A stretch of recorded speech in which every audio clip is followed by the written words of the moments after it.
Hello everyone, আসসালামু আলাইকুম। কেমন আছেন সবাই? আমি চলে এলাম কিছু ইনফরমেশন দেওয়ার জন্য আর আমার আরেকটা ব্যস্ততম দিন আপনাদের সাথে শেয়ার করার জন্য। যে ব্যস্ততম দিন সেটা হচ্ছে যেটার কারণে আমাদের ইন্ডিয়াতে আসা, মানে আমার শাশুড়ি মাকে রেগুলার চেক আপের জন্য। ওনার প্রায় ৪ মাস থেকে ৫ মাস আগে একটা মেজর সার্জারি হয়েছিল, ওপেন সার্জারি। ওই সার্জারিটার পরে আজকে ওনার ছিল ফার্স্ট চেক আপ।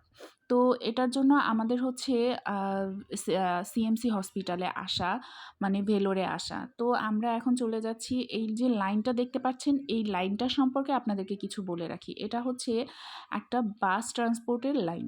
মানে আপনি এই হসপিটালে আসলে চেক আপের জন্য আপনাকে যে ক্যাম্পাসে নিয়ে যাওয়া হবে, মানে সিএমসি হসপিটালের যে ক্যাম্পাসে আপনি যাবেন চেক আপের জন্য, সেখানে আপনাকে এই বাসে করে নিয়ে যাওয়া হবে এবং সেখান থেকে আপনাকে ভেলোরের যে মেইন সিএমসি হসপিটালটা আছে সেখানে নিয়ে আসা হবে। আর এই ট্রান্সপোর্ট সিস্টেমটা সকাল ৬টা থেকে একদম রাত ১২টা পর্যন্ত সব সময় চলতে থাকে। শুধুমাত্র সপ্তাহের রবিবার যেদিন হসপিটাল অফ থাকে সেদিন যারা অ্যাডমিট পেশেন্ট থাকে তাদের জন্য রাত্র ৮টা পর্যন্ত এই বাস সার্ভিসটা থেকে থাকে। এটার জন্য আপনাকে কোনো এক্সট্রা পে করতে হবে না। এটা সম্পূর্ণ হসপিটাল কর্তৃপক্ষ থেকে আপনাকে দেওয়া হবে। যাই হোক, এখানে একটা ভুল হয়ে গেছে। এইসব লাইনে বা বাস বা হসপিটালের ভিতরে কিছু প্রাইভেট জায়গা আছে যেসব জায়গায় ক্যামেরা ইউজ করা একদম ফরবিডেন্ট, বাট আমি এটা করে ফেলেছি যে কারণে আমাকে নিষেধ করছিল। যাই হোক, আমরা বাসে এসে বসলাম। আর এখানে হচ্ছে আপনি বাসে বসার পরে আপনার যদি ছোট ২ বছরের বাচ্চাও থাকে তাকেও যদি আপনি সিটে বসিয়ে নেন তাহলে আপনাকে কেউ উঠাই দিয়ে বলবে না যে আপনি অন্য সিটে গিয়ে বসেন। আর বাসে একটা এক্সট্রাও লোক নেওয়া হবে না। যে কয়টা সিট আছে ঠিক সেই কয়জনই এই একটা বাসে করে যাবে।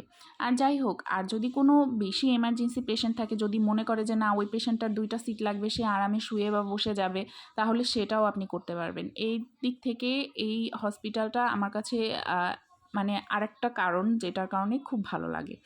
যাই হোক, হসপিটালে আসার পরে আমরা দেখতে পেলাম যে হসপিটালটা বেশ ভালো করে সাজানো গোছানো আছে। যেহেতু এটা একটা খ্রিস্টিয়ান সংস্থার হসপিটাল, তো এখানে বড়দিন বা যে নিউ ইয়ার ছিল এটার জন্য হসপিটালটা বেশ সাজানো গোছানো ছিল। যাই হোক, দিনের বেলা লাইটিং বা সাজানো গোছানোটা এত ভালো বোঝা যায় না। আমার কাছে রাতের ভিউও আছে যেটাতে ক্লিয়ারলি দেখা যাবে। আর এটা ছিল মেডিকেল অনকোলজি ডিপার্টমেন্ট। এই মেডিকেল অনকোলজি ডিপার্টমেন্টের ভিতরকার অবস্থা এরকমের প্রচুর ভিড় ছিল। যদিও আজকে উইকেন্ডের পরে ১ম দিন না, আমরা উইকেন্ডের পরে ৩য় দিন গিয়েছিলাম, তারপরও প্রচুর মানুষের ভিড় ছিল। আর এখানে মুনতাহা তার দাদুকে নিয়ে একটু খেলা করছিল, যেহেতু ও বাচ্চা মানুষ। মানে ছোটোবেলার সিচুয়েশনগুলো এরকমের হয় যে কোনো সিরিয়াস জায়গায় যাও না কেন সেটাও তোমার কাছে খেলাই মনে হবে।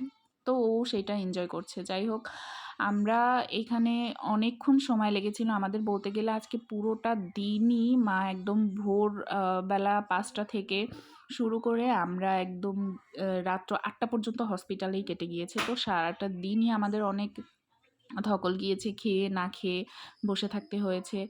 আর বেশি সমস্যা হয়েছে যেহেতু আমার মেয়েরও একটা প্রবলেম আছে, একটু অসুস্থ। ওর ঔষধটা একদম টাইম টু টাইম দিতে হয় ওকে। তো এটা নিয়ে একটু প্রবলেম হয়েছে। যাই হোক, এটা হচ্ছে হসপিটালের রাত্রের ভিউ। মানে রাত্রেবেলা খুবই সুন্দর লাগছিল দেখতে। আমি একটু ভিডিও করে নিলাম।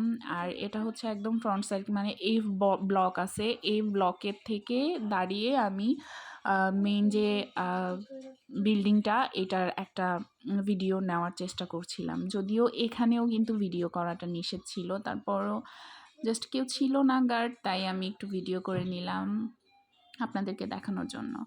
আর এটা হচ্ছে ভিতরকার, এখানে একটা চ্যাপেল আছে। চ্যাপেলটাও বেশ ভালো করেই সাজানো ছিল, একদম লাইটিং, ভিতরে গান টান চলছিল অনেক রকমের।